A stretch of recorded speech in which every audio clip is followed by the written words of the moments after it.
ഇക്കഴിഞ്ഞ ജനുവരി അവസാനമാണ് വിജയ് മാധവിനും ദേവിക നമ്പ്യാർക്കും രണ്ടാമത്തെ കുഞ്ഞ് പിറന്നത്. ആരാധകരിൽ പലരും പ്രവചിച്ചിരുന്നത് പോലെ പെൺകുഞ്ഞാണ് ഇരുവർക്കും പിറന്നത്.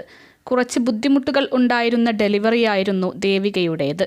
19 മണിക്കൂറോളം ദേവിക അബോധാവസ്ഥയിൽ ആയിരുന്നുവെന്നും മരണത്തെ മുഖാമുഖം കണ്ട് തിരിച്ചു വന്നതുപോലെയാണ് തോന്നിയതെന്നുമാണ് ദേവിക പറഞ്ഞത്.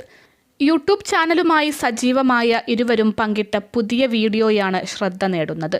രണ്ടാമത്തെ കുഞ്ഞിൻ്റെ പേരിടലും നൂലുകെട്ടും ആഘോഷമായി നടത്തിയതിൻ്റെ വിശേഷങ്ങളാണ് വ്ലോഗിലുള്ളത്.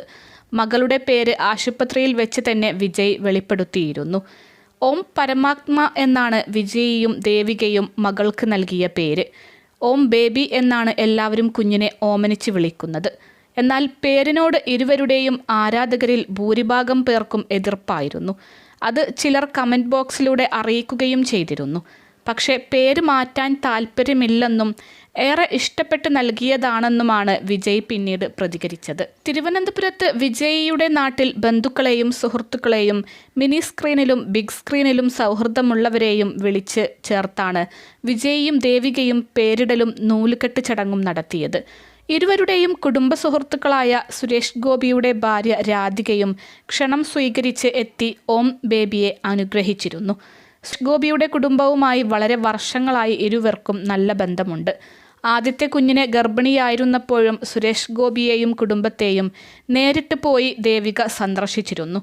സോഷ്യൽ മീഡിയയിൽ ഓം പരമാത്മ എന്ന പേരിന് ട്രോളും പരിഹാസവുമാണ് ലഭിച്ചതെങ്കിലും നൂലുകെട്ടിന് എത്തിയവർക്കെല്ലാം ആ പേര് ഇഷ്ടപ്പെട്ടു. പരിപാടി ഗംഭീരമായി കഴിഞ്ഞു, സൂപ്പറായിരുന്നു. ഇത്രയും ഞങ്ങൾ പ്രതീക്ഷിച്ചിരുന്നില്ല. ആത്മജയ്ക്ക് ഞങ്ങൾ ഒന്നും ചെയ്തില്ല. അവൻ്റെ നൂലുകെട്ടും പേരിടലും സിമ്പിൾ പരിപാടിയായിരുന്നു. മോളുടെ 28ഉം ആത്മജയുടെ 2ാം പിറന്നാളും ഒരുമിച്ച് ആഘോഷിക്കാനായിരുന്നു പ്ലാൻ. എല്ലാവർക്കും വരാനും സൗകര്യമായിരിക്കുമല്ലോ. പക്ഷേ പരീക്ഷകാലമായതുകൊണ്ട് വന്നു ചേരാൻ എല്ലാവർക്കും ബുദ്ധിമുട്ടുണ്ട്. അതുകൊണ്ട് മകളുടെ 28 മാത്രം നടത്താൻ തീരുമാനിക്കുകയായിരുന്നു. ചടങ്ങിൽ പങ്കെടുത്തപ്പോൾ ഒരു കല്യാണം ഫീലാണ് തോന്നുന്നത് എന്നുമാണ് വിജയിയും ദേവികയും പറഞ്ഞത്. നൂലുകെട്ട് പകർത്താൻ ഇത്തവണ ഫോട്ടോഗ്രാഫറെയും ഇരുവരും ഏൽപ്പിച്ചിരുന്നു. ഫാമിലി ഫോട്ടോ ഞങ്ങളുടെ കയ്യിൽ കുറവാണ്. കല്യാണത്തിന് എടുത്ത കുറച്ച് ഫോട്ടോകൾ മാത്രമേയുള്ളൂ. പോസ്റ്റ് ചെയ്യാനാണ് ഞങ്ങൾക്ക് മടി. കല്യാണത്തിന് പോസ്റ്റ് ചെയ്യാൻ പറഞ്ഞപ്പോൾ അതൊന്നും എനിക്ക് പറ്റില്ലെന്ന് പറഞ്ഞ് പോസ്റ്റ് ചെയ്യാതെ പോയ ആളാണ് വിജയ് എന്നുമാണ് ദേവിക പറഞ്ഞത്. ആത്മജയുടെ ഒരു ഗംഭീര പരിപാടി നടത്താൻ പ്ലാൻ ഉണ്ടെന്നും വിജയിയും ദേവികയും പറഞ്ഞു.